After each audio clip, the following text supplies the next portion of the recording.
Hey all, here at OS Reviews, you're watching our hands-on review of the AlphaWise A8 Pro. This is an Android TV box that sells for just $30, making it one of the most affordable options. It has a dual-band Wi-Fi, it does support 4K content, runs on Android 8.1, and uses a Rockchip processor. It's the 3229. Otherwise, this particular Rockchip is a quad-core processor, but it has 2 gigabytes of RAM, which I think is actually pretty good for a $30 TV box. Very generic looking box here, but it does have quite a few accessories, including a free HDMI cable, which is actually pretty impressive considering the box is only $30. We do have a proprietary AC adapter for charging, and it uses this round-based tip.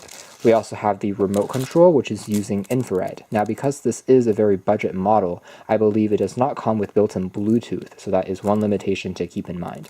But you can use this to navigate the menu. It does have a standard USB port as well if you want to plug in a regular mouse. So taking a closer look at the design of the hardware first, now the most interesting thing about this TV box is the plastic is actually semi-transparent. If you point at the light just right, you can actually make out some of the ports underneath here. Now, my first impression is the box is a lot smaller than I was expecting. So if you've owned a Android TV box from a year or two ago, those used to be a lot larger, so they definitely shrunk down the size. The body is made entirely out of plastic, and it's surprisingly lightweight and weighs next to nothing. But on the back is where we have all the controls, including the HDMI port. We can connect AV for audio, Ethernet if you don't want to use Wi-Fi.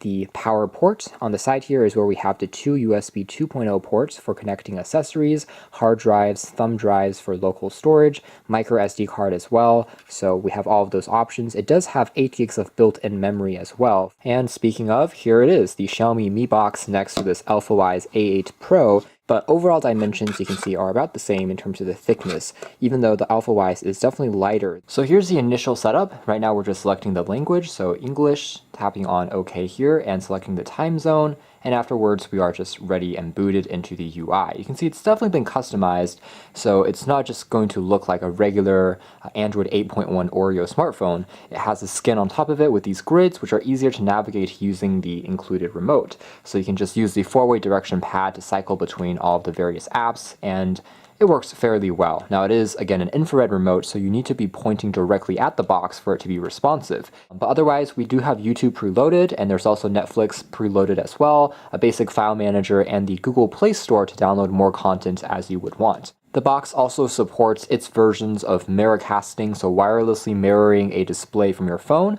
whether that's iOS or Android. So we do have kind of a TV watching app pre-installed, some utility tools from Android like a basic calculator. I'm not sure why there's a camera here because it's not functional. You can also segment these apps into different pages, either through music, through settings, so you can customize all of the panels sliding left to right with different types of content if you want to sort it that way. Maybe one page for video, one for apps and games, things like that. But right now everything is clustered together.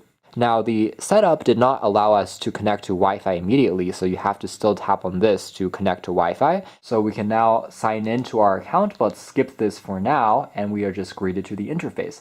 It has been slightly optimized for a TV experience, which is nice. You can see it's a little bit easier to slide through using the remote control with all of these grid-like icons for a navigational pad.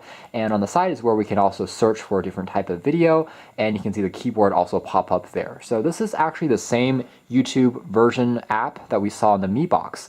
So it seems like it is recognizing it correctly as a Android TV box. And you can also slide up using the mouse to take a closer look at other things like similar videos, which are recommended down below. I can tap to play and pause the track and also scrub ahead if I wanted to.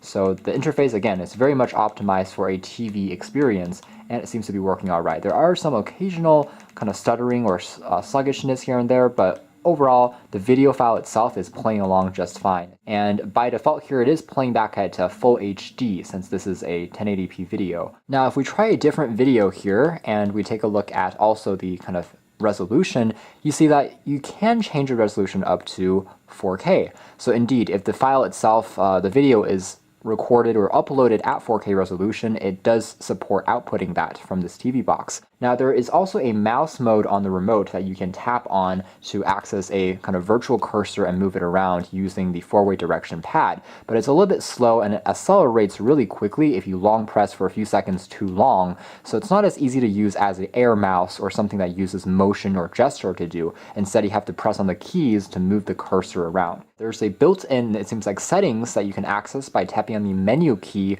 on the main screen to closely look at the hardware on the unit. It almost seems like a hack of some sort, but it's built right on in, a little strange.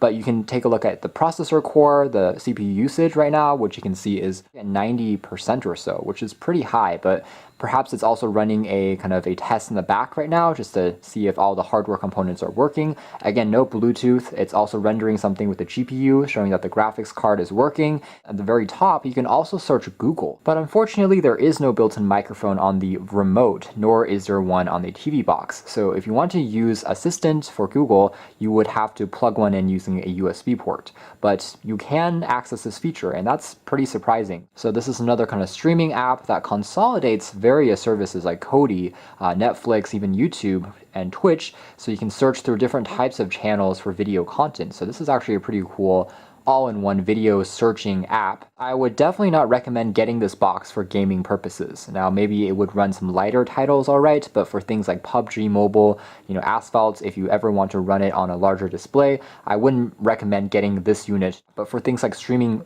video up to 4K, you can see the video itself, as we demonstrated with YouTube, actually works pretty well. Things do take a few seconds longer to fully load compared to Xiaomi's Mi Box. I'm not too sure if that is a restriction with the Wi-Fi strength or if it's just the processor and GPU in general being a little bit weaker, but everything does eventually load if you just use a second or two with more patience. RKMC, which is kind of a competitor to Kodi, I would guess, and you are able to search through different channels and content both locally and online, and it gives you a pretty simplified interface that's easy to use with your remote. And here's a quick look at Chrome and what kind of web browsing looks like. So we can do a quick search maybe for something like the New York Times. Obviously, this isn't going to be the most typical use of a TV box, so you can tell that it's functional, but nothing really to write home about. In 2019, Android TV boxes aren't anything new or too terribly exciting anymore, just because more and more TVs have these capabilities built in by default. But if you are still clinging onto an older model, or if you have a display, a monitor, or a projector, it is a good way to add some wireless capabilities, install some mobile apps like YouTube, Netflix, Hulu, and do a little bit of gaming here and there, but also for some media streaming of local storage that you may have from a hard drive or an SD card. It's a good way to add those capabilities to an older existing monitor. It is definitely one of the cheapest options that you'll find. I would say that the Xiaomi Mi Box does have superior performance in addition to a better UI, and the version in the US is also officially licensed with Google, so it has that Google Assistant built into the remote. So if you are able to spend maybe $5 to $10 more, I do think that might be a stronger option. However, if you do want something that's low cost and does the essentials pretty well, and your first objective is again saving on cost, this is not a bad option to consider. So you can check out more details in the links down below, but for now that's been our video. Thanks for watching here at OS Reviews. That's been the A8 Pro TV box.